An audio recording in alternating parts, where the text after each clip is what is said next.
Assalamualaikum warahmatullahi wabarakatuh. Hello everyone, we are from Edge Group. Before we begin, let me introduce our member. My name is Aiska Kansapermana and I'm here with other members. They are Prama Abdillah Effendi, Rifat Al-Ghifari, and Syahla Rifana Bila. Today, we will be discussing four case study. I will explain the first case study about expansion of Nova Animation Studios. This project requires a $4 million investment, and our goal is to determine if it is financially viable. We will analyze the project using NPV, profitability index, and internal rate of return, then provide a recommendation. For the first is net present value, and for the solution, what we know from the question is initial investment is $4 million, and for the cash flow is $675,000 for 16 years, and the discount rate is 11%. Then we start the calculation for NPV. This is the formula for calculating net present value. And because annual cash flow is $675,000 for 16 years, so we add $675,000 from the first year or CF1 until the last year or CF16. And then the NPV result is $980,934.20. I would like to inform you before we get to the profitability index calculations. This $4,980,934.20 is present value, and we will use it for calculating profitability index. Next, profitability index equals PV per negative CF0. We input the present value that I mentioned before per negative 4 million. And the result of profitability index is 1,35. Next, about internal rate of return.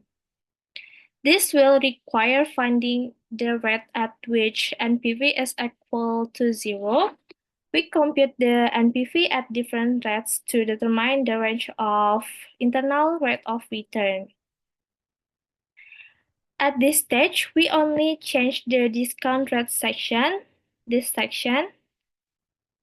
Okay, we try to change the discount rate value to 0% in here, and the result is $6,800,000. Next, if we change the discount rate again to 5%, the result will be $3,315,494.45. When discount rate is 10%, this we change. The result will be $1,282,003.33 here, the result.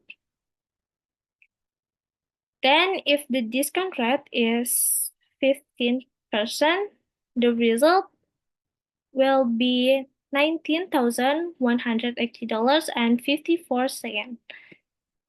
And when the discount rate is 20%, this we change.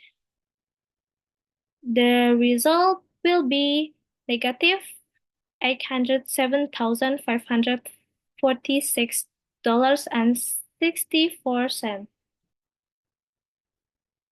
Okay, this table suggests that internal rate of return is between 15 and 20%. This is the formula for calculating internal rate of return. And for K1, we get from 15%, and the K2 we get from 20%.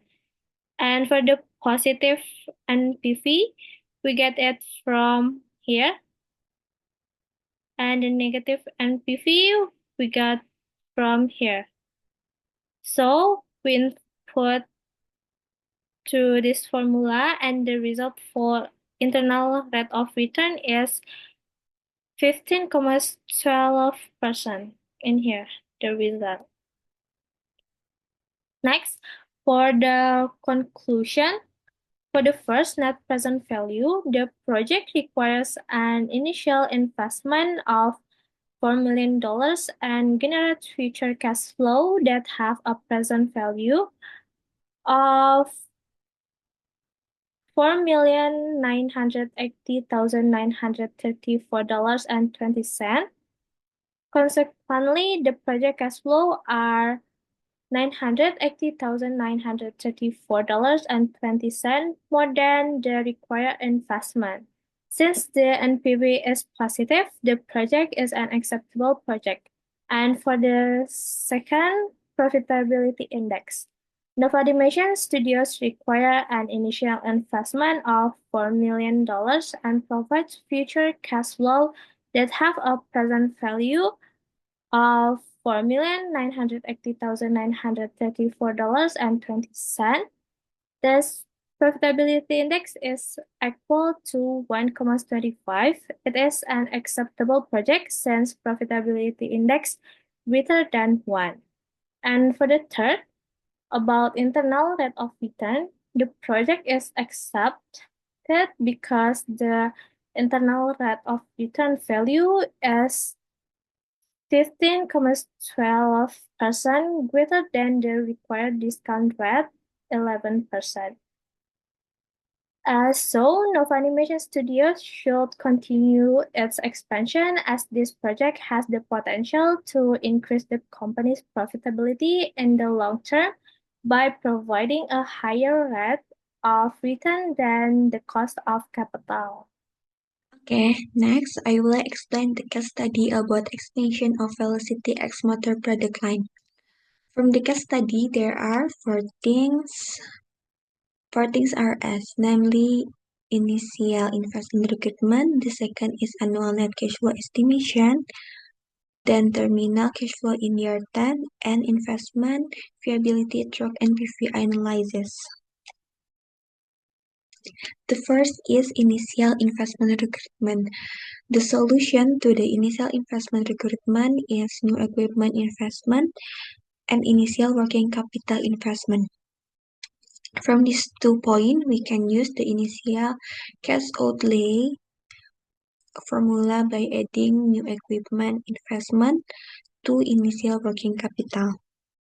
So, $450.00 plus $50,000, the result is $500.00.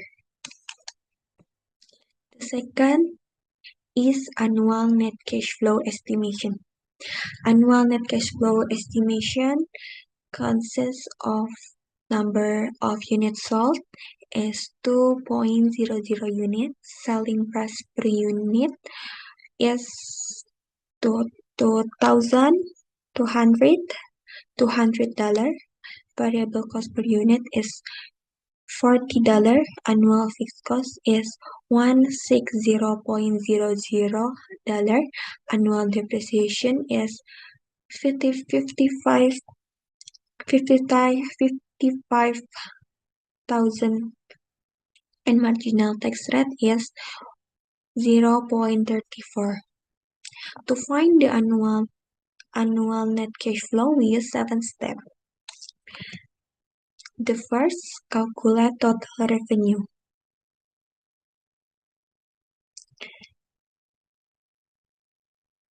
The formula is selling price per unit is 200 multiplied number of units sold 2.00. The result is $400.00. The second, calculate total variable cost. Variable cost per unit is $40. Multiply number of units sold is 2.00. The result is $80,000. The third, calculate gross profit. Total revenue minus total variable cost. Total revenue is $400.00 minus total variable cost $80,000. The result $320.00. The fourth, calculate earning before interest tax EBIT. Gross profit is $320.00 minus annual fixed cost is $160.00 minus annual depreciation is $45.00. The result is $115.00.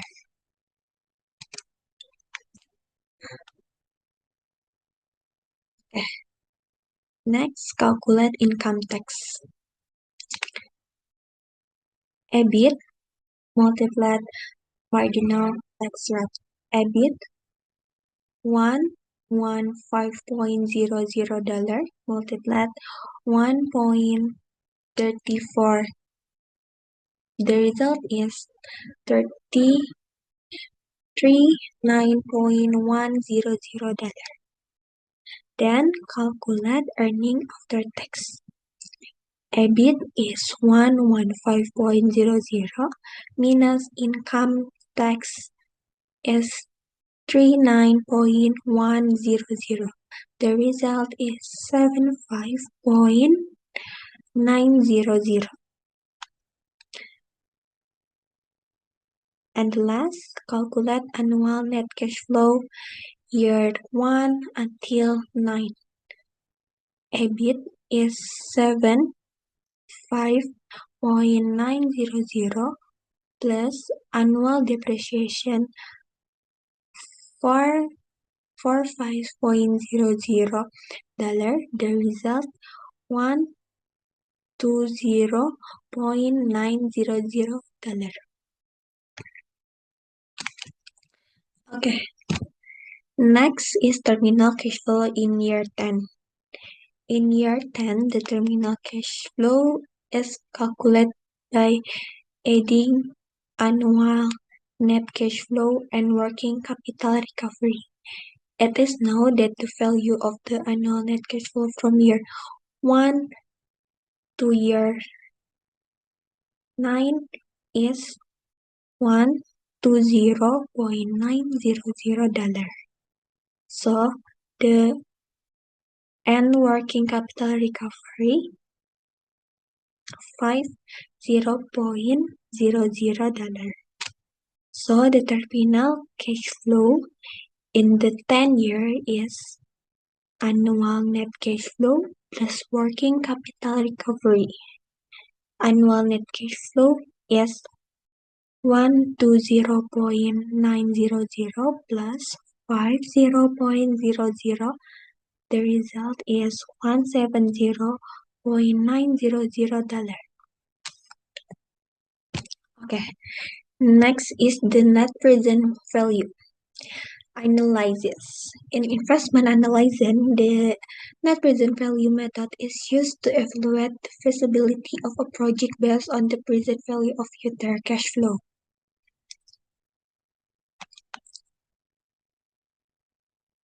Okay, this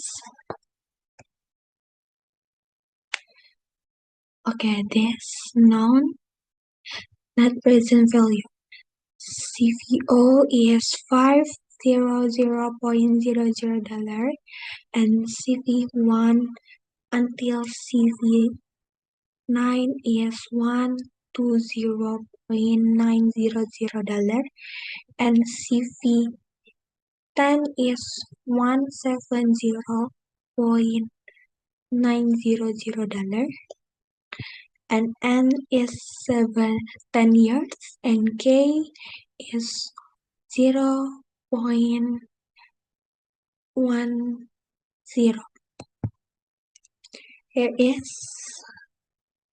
Here is the NPV formula. Okay, after calculating all discounted cash flow, it is obtained. This is total present value of cash flow. Total present value of cash flow is 262.155.27. Okay, and last is the conclusion. Based on the result of the net present value NPV calculation which show a positive value, can be concluded that this project is financially feasible. Therefore, it is recommended that Velocity X Motors continue to expand its gas-powered skateboard product line. This project not only provides significant financial benefits, but also strengthens the company's competitiveness in facing changing market trends. Okay, the next we'll discuss and evaluate the financial viability of quantum tech solutions. The title is break-even analysis and strategy recommendation for the expansion strategy at the quantum tech solution.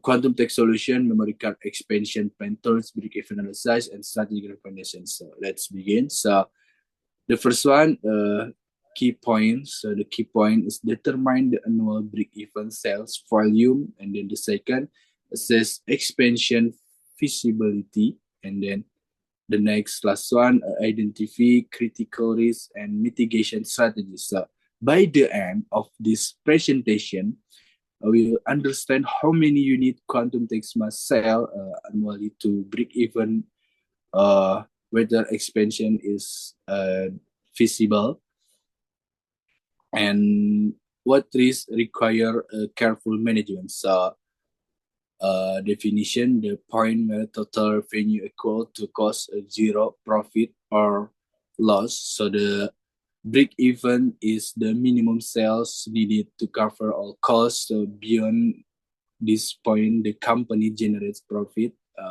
Below it, and then lesser occurs. So next.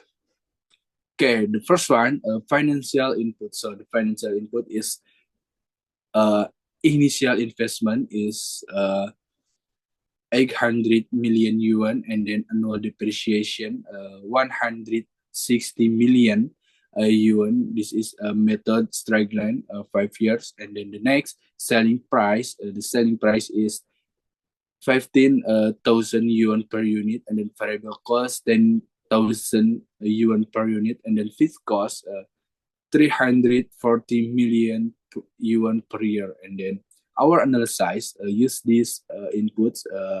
Note that fixed costs include for the 180 million yuan in salaries plus, so 160 million yuan depreciation, and totaling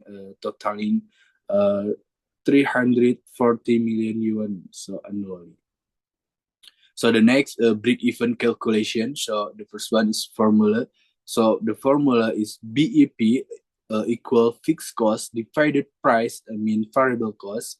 So the 340 million divided 10,000 mean 15,000. So 15,000 mean 10,000. So the result is the 68,000 unit per year. So plugging in the numbers, quantum techs must sell 68,000 unit yearly to break even. So let's validate this. So verification at BEP. So at 68,000 units. So the first one is revenue. So the revenue is 1.02 billion yuan, and then the total cost is 1.02 billion yuan. So this is a result to the 340 million yuan fixed and plus 680 million yuan variable. So the last one is net income. So net income is NOE. So NOE is 0.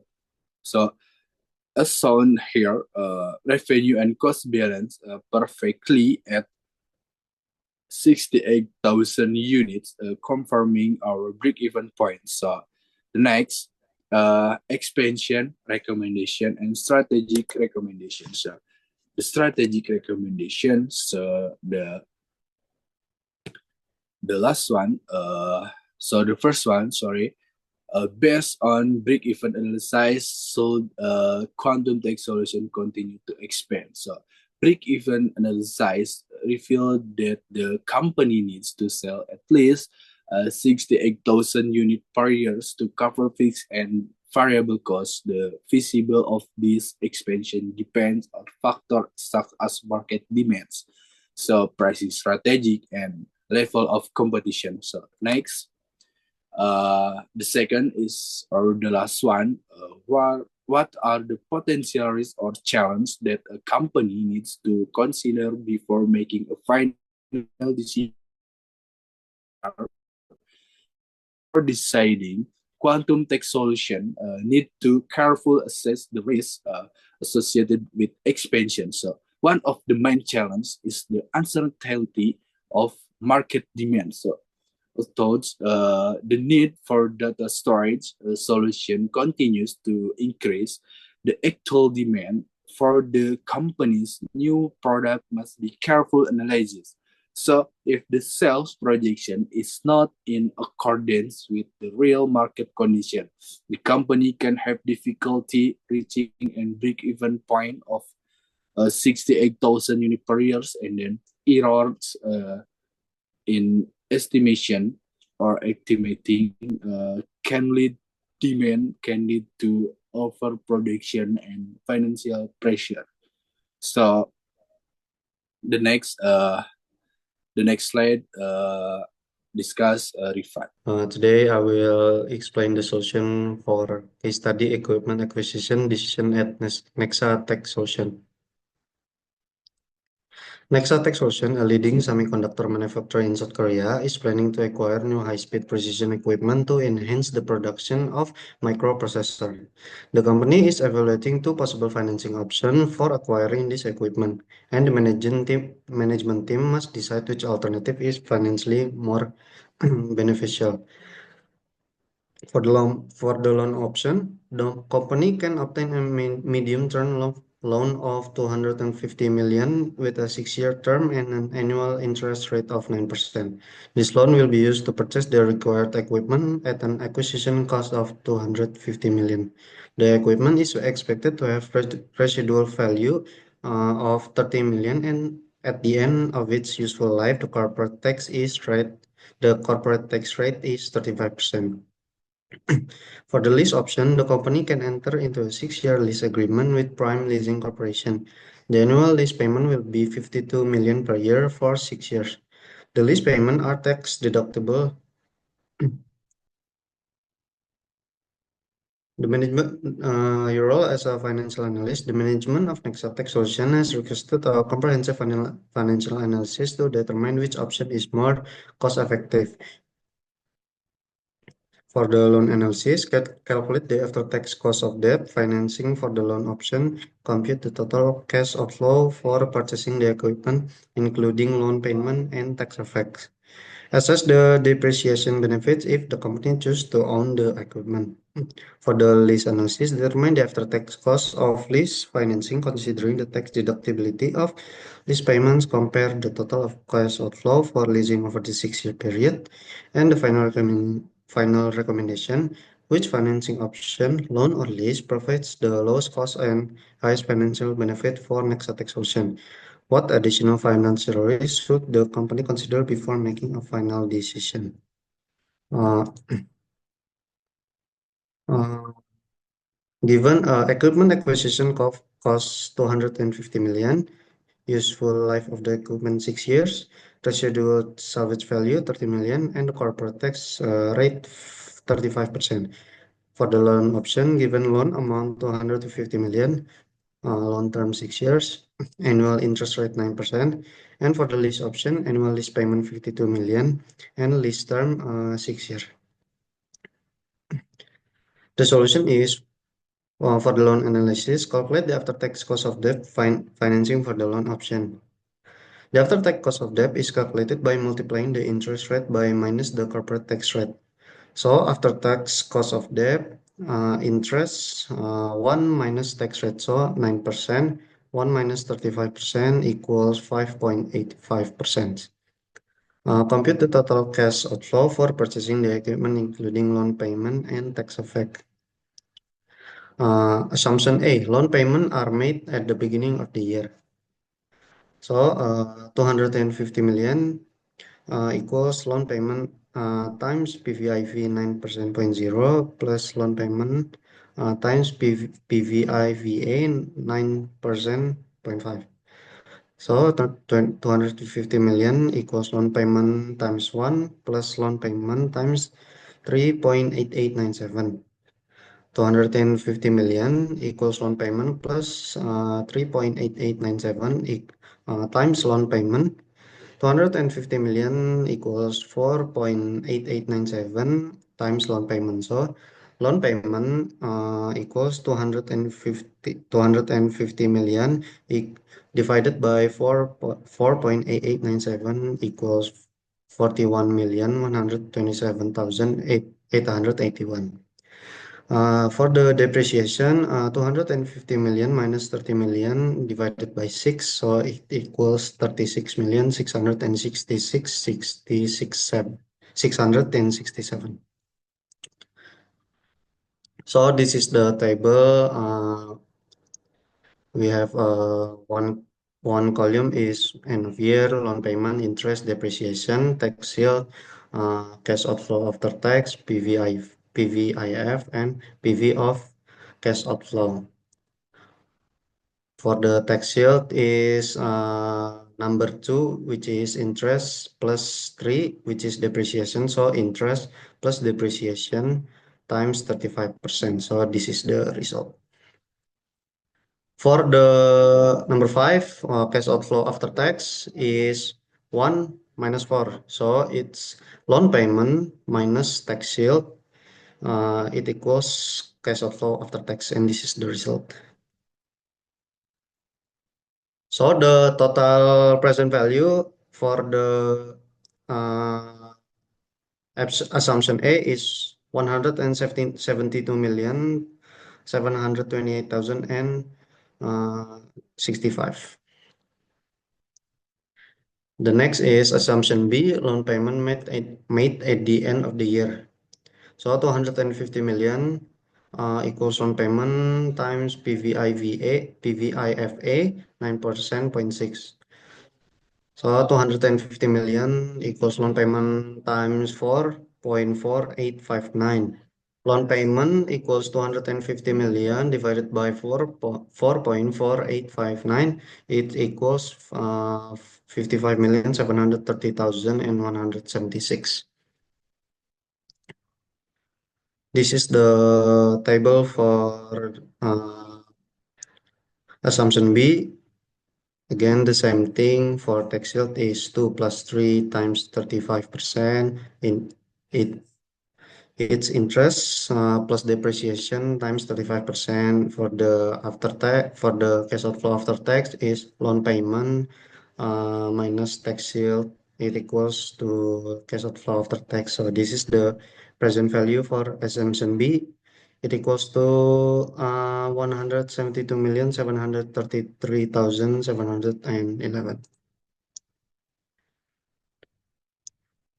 Next, assess the depreciation benefits or if the company chooses to own the equipment. If Nexatech Solution opts to finance the equipment through a loan, the company will be entitled to receive the associated depreciation tax benefits.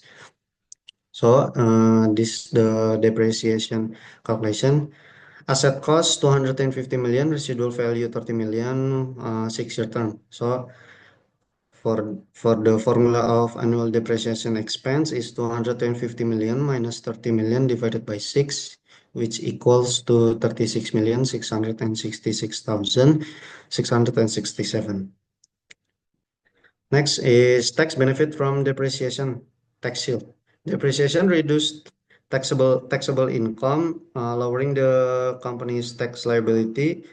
Tax rate is 35%. Annual tax shield is 36,666,667 times 35%, which equals to 12,833,333 per year. The total tax shield is for 6 years, 12,833,333 times 6, which is 77 million. The depreciation advantage is associated with the loan option of over substantial tax savings, 77 million over a 6-year period, while also allowing the company to retain ownership of the asset. Next is for the lease analysis. Determine the after-tax cost of lease financing considering the tax deductibility of lease payment.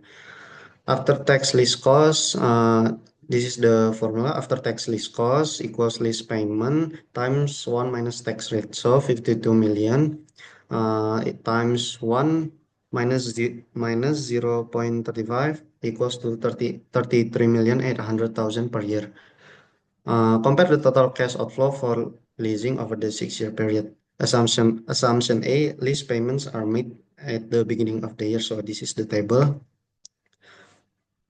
with the total present value after tax is 184,756,260.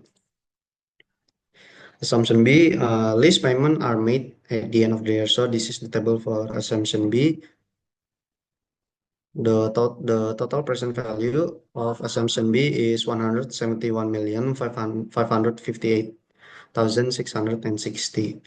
Based on the calculation, the total present value of lease payment over the 6-year period is 184,756,260 when payments are made at the beginning of each year, compared to 171,558,660 when payments are made at the end of each year.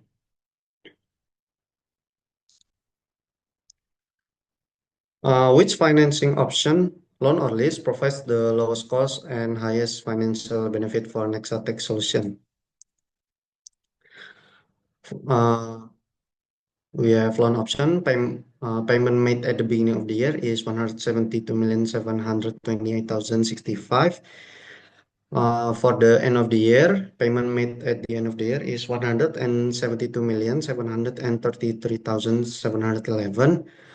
For the lease option, we have beginning of the year payment is 184,756,260, and the end of year payments is 171,558,660. The lease option with payment made at the end of each year offers the lowest present value at 171,558,660, making it the most economical option when focusing solely on cash outflow. If minimizing the cost of capital is the company's priority, then the end of year payment lease option with a PV of 171,558,660 would be the most favorable choice. What additional financial risks should the company consider before making final decision? For the loan, the risk of loan is if the loan has a variable interest rate, payment may increase over time. If the borrower fails to make timely payments, it can lead to penalties, damage to credit rating, or even legal action. Fixed repayment schedules may strain a company cash flow, especially during periods of lower revenue. Many loans are secured with assets. If you default, the lender can seize those assets. Leasing, no asset ownership is obtained and continuous leasing over the long term may become more expensive. For next one is lease. Lease often lock a business into long-term payments, which may be a burden if financial conditions change. Some lease, especially operating lease, may come with restriction.